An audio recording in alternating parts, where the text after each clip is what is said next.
Shalom Bapak Ibu terkasih dalam Kristus Yesus.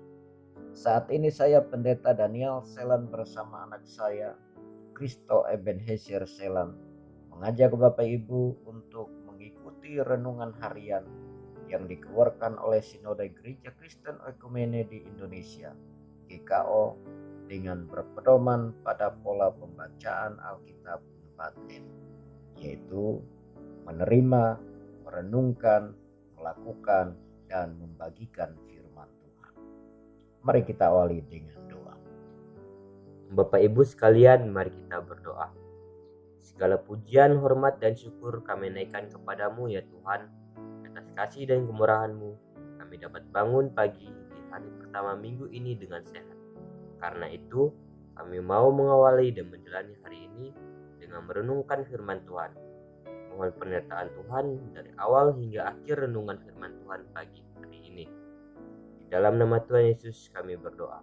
Amin. Bapak Ibu yang terkasih, bacaan dan renungan firman Tuhan hari ini terambil dari kitab Efesus pasal 6 ayat 10 sampai 12 dengan tema lawan kita bukanlah manusia tetapi iblis. Efesus 6 ayat 10 sampai 12.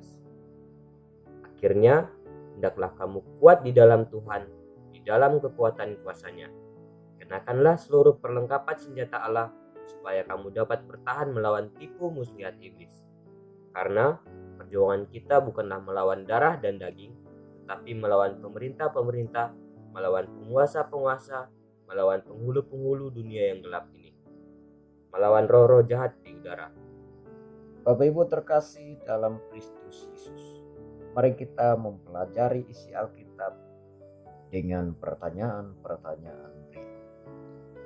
Apakah yang Allah kehendaki supaya kita menjadi kuat dan melawan tipu muslihat iblis? Ada kekuatan lain selain kekuatan manusia, yaitu kekuatan Tuhan. Karena itu kita harus berada di dalam kesatuan dan kekuatan kuasa Tuhan. Apakah yang dimaksud dengan berada dalam kekuatan kuasa Tuhan?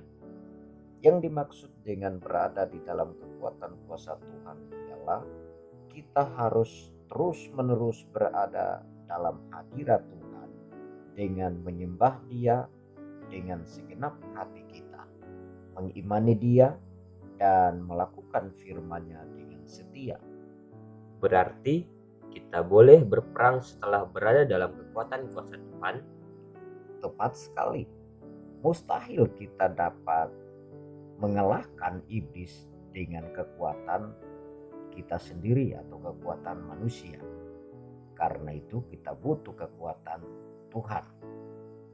Dalam peperangan kita juga harus menerapkan taktik-taktik dalam berperang. Salah satunya ialah taktik bertahan. Tetapi kita tidak bisa menang jika kita terus menggunakan taktik bertahan. Karena itu kita juga harus melawan. Siapakah lawan kita? Yang jelas lawan kita bukanlah sesama kita manusia, tetapi iblislah yang menjadi lawan kita. Memang iblis menyerang kita dengan konstan, terus-menerus dengan berbagai tipuannya melalui sesama kita. Sehingga ada kalanya kita tidak sadar dan terkecoh dan akhirnya saling mengalahkan, marah, berselisih paham, geram, bahkan dendam, dan perkelahian pun ada kalanya tak terelakkan. Karena itu kita semua harus sadar dan melawan iblis yang mengadu domba kita dengan berbagai cara. Dengan menggunakan perlengkapan senjata Allah kita dapat melawannya. Bagaimana kita ketahui bahwa iblis menyerang kita? Yang pertama, iblis menyerang kita dengan memanfaatkan kelemahan-kelemahan kita. Yang kedua, memanfaatkan kebutuhan-kebutuhan kita manusia. Yang ketiga, mengintervensi pikiran dan perasaan kita. Dan yang keempat, memanfaatkan trauma batin dan kegagalan manusia.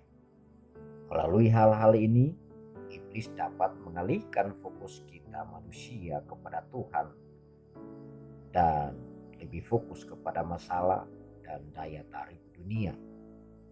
Tapi ingat, yang menjadi musuh kita bukanlah sesama kita, pasangan kita, anak-anak kita, orang tua kita, mertua kita, saudara kita atau saudari kita, tetapi roh-roh yang bukan berasal dari Kristus.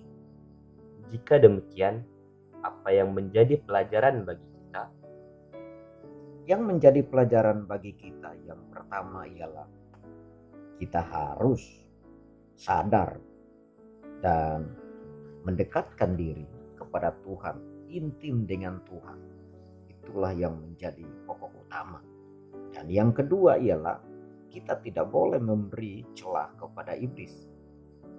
Dan yang ketiga ialah pergunakan perlengkapan senjata Allah supaya kita dapat bertahan melawan tipu muslihat iblis.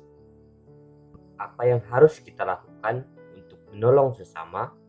Yang harus kita lakukan untuk menolong sesama, ya menurut saya paling gampang dan paling simpel ialah mari kita semua membagikan firman Tuhan hari ini kepada sesama kita, agar mereka tetap kuat dalam kekuatan kuasa Tuhan dan dapat mengidentifikasi serta melawan kekuatan musuh atau iblis dengan perlengkapan senjata Allah, sehingga kita menjadi pemenang.